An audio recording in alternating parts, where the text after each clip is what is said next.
A lot of times when men make money and they acquire status, they acquire that money and status, and the first thing they do is get rid of problematic women a lot of the times. Because you don't make that kind of money and you don't get that level of status and want to come back and deal with a woman that's going to sit there and argue with you. Like the dumbest thing that women say is like, oh, yeah, you don't want a woman that challenges you? No, you dumb whore. Like, no, thank you. We got to go out and fight the world. Last thing I want to do is come back and argue with a woman.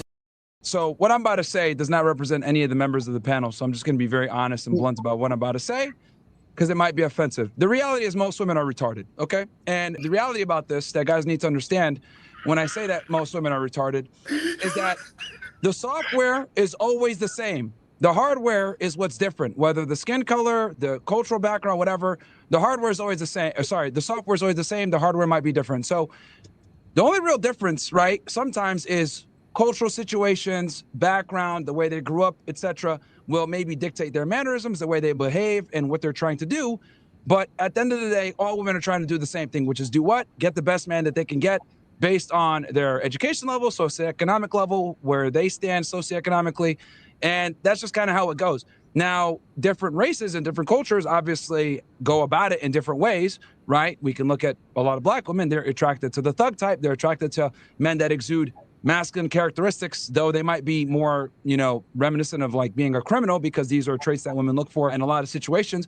Or it could be, the white girl who's looking for a guy who has some money and some status and has some bad boy tendencies, but, has some status alongside it. So every race goes about it in different ways. But the reality is women are all looking for the same type of guy. The way they go about it might be differently because hypergamy, extends regardless of what a woman's race is. Just so happens that they go about it in different ways. But the reality is that women are always going to fall to hypergamy. Do you think that it changes based off of culture or race? So, like, for example, sure, what Paul Pierce saying that a lot of NBA players, because see, my opinion of it, when Paul Pierce said that a lot of NBA players or athletes go for white women, I think that a lot of NBA players that I've met has just been goofy. Like, a lot of them are young. A lot of them haven't necessarily lived long enough. A lot of them get resources, but it doesn't necessarily mean that they understand the dynamics of women. A lot of times they just get with women based off of what's available. And a lot of them are at their hotel rooms, or a lot of them at the hotel before they even show up. Do you think that the cultural differences also yield different results when it comes to women? And I'm not even just talking about athletes. I'm talking about great men in general. Do you think the cultural differences or the race plays a role in whether or not men are attracted to them? Or do you just think that it's culture by itself and the type of men that women go after?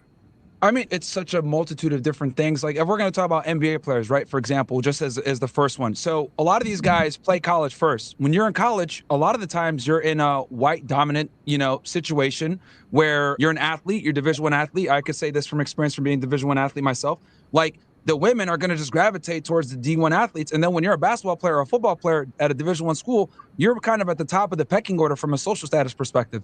So what ends up happening is, let's say you did come from an inner city, you were the top guy, then you go to a big Division I school, you're not seeing Shaniqua and LaQuisha anymore. You're seeing, Becky and a bunch of other girls from Midwest. So like your thing switches, and men, we like variety. So since men like variety, this is something different that I'm not used to. Oh, I'm going to go with this. And what ends up happening a lot of times is these guys will get a girl in college, and that girl will kind of follow them along. And then, they might have that chick as a woman that was with them when they were playing sports, or they might find a girl once they get into league or whatever. But what I've realized is, like, with men, it just comes down to variety. I don't think men care so much about, everyone has their preferences, of course, but I think what men care about the most is, like, is this girl going to be submissive, not be a pain in the ass? Because a lot of times when men make money and they acquire status, they acquire that money and status, and the first thing they do is get rid of problematic women a lot of the times, right? Because you don't make that kind of money and you don't get that level of status and want to come back and deal with a woman that's going to sit there and argue with you. Like, the dumbest thing that women say is like, oh, yeah, you don't want a woman that challenges you? No, you dumb whore. Like, no, thank you. We got to go out and fight the world. Last thing I want to do is come back and argue with a woman. And this is one of the biggest misconceptions that women actually push out there, saying, don't you want a woman to challenge you? And this is like propaganda from like the 2000s of Neo saying, I want a woman who wants her own, independent woman, whatever, blah, blah, blah, which we've been indoctrinated to believe these lies. We've been pushing this like whole independent woman thing and a woman that can earn on her own for literally the better part of a couple of decades. And guess what happens? Neo lied to everybody. What is he doing now? He has like 2 or 3 girlfriends that he supports. This whole independent woman thing is a lie. Beyonce, oh yeah, I could find another you in a minute. What's she doing? Jay-Z cheats on her? She's still there. So it's all cap. It's all a lie. So I think it's really important for people to kind of like deprogram from like what's been pushed in, especially in the Black community, when it comes to like, I want a strong, independent woman and any of this stuff. That's not what men are looking for. Like, and rest in peace to Kevin Samuels, because he brought this to light more, especially in the Black community, kind of like indoctrinating women, like trying to deprogram women with the indoctrination of like, you know, your career, your status, your title. Men really don't care about these things. And the more money and resources they acquire, the less they care about it. So I think a lot of it comes down to the women are available because of their proximity to, you know, access to women, being a college athlete. They acquire more money and resource, which, you know, is obviously going to put them in position with these women. And then just really what it comes down to is who's available, who's hot, and who's not going to be a pain in the ass. If these things line up, a lot of the times they're going to go with the chick, is what I've realized. Yeah, I agree with that. What do you think about a lot of the women that are being or getting upset at the fact that he is stating this, that it is true, and that a lot of guys are divesting themselves from the type of women that they originally had available to them once they start to get resources and they become more successful? Yeah, no, I agree with that, man. You know, I can't tell you how many times, because here's the thing, right? Like, you don't know what you don't know, right? So like, let's say you're growing up in the hood, right? And all you've dealt with is like, you know, ratchet women that are kind of rough around the edges. And like, you know, you've been indoctrinated to think like you should be accepting this. Like, this is great. Cool. You'll deal with it for a bit, but then you get some money and status, and then you date an Asian girl. She ain't talking back to you. She rubs your feet without you asking. She's making you food. You know what I mean? She's bringing you around her Chinese friends and stuff like that. You're walking into the, you know, to the grocery store.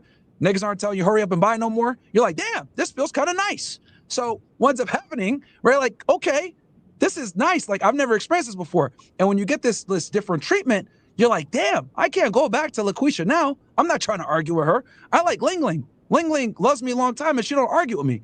And this is what ends up happening a lot of the times with guys is like, you don't know what you don't know until you experience it. So when they get this money, they get the status, they get access to it, you can't go backwards. So that's what's happening a lot of the times with these guys that get some status. Like, you just put around women that kind of know their place just off of the imbalance of your status and your income. They know to shut the fuck up and know what it is. So women just naturally know this stuff. But when they know that they have more status than you, they got more money than you, and they could talk back to you, they're going to do it. But once you reach a certain level of status, women start to be quiet, and it's fantastic. What about the guys that get finessed?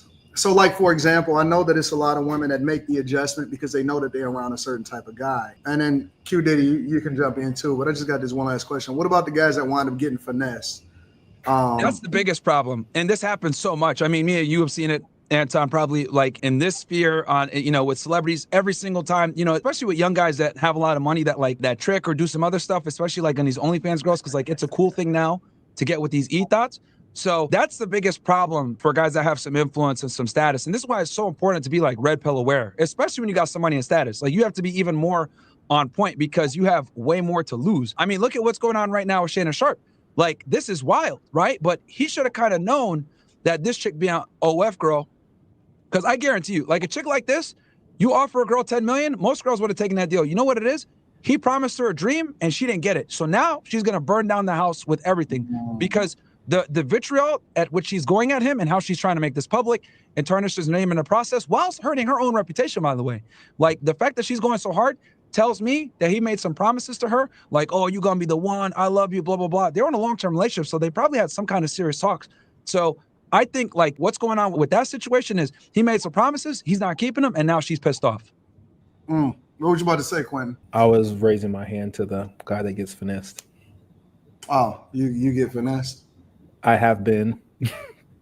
I think it's a part of the journey, though. Like, every single guy has taken it out, whether you were nice to a girl that didn't deserve it, you courted a girl too much, you got stuck in the friend zone. I think every guy has been finessed by a woman, and it's good because it teaches you, because like when men, guys have to like get their, what I've noticed with men, especially from coaching thousands of men, I'll tell them, yo, don't do this. They'll still do it anyway, and then they'll come back to me and say, damn, you were right. And then it makes that learning lesson much more potent because now they felt the burn and they're like, all right, you warned me and I felt it. It's one thing for you to tell them. It's another thing for them to find out as well. And it makes it that much stronger. So a lot of guys, they got to get burned by women. Very few guys like can learn from others and not make that mistake versus most guys have to make that mistake to learn for real.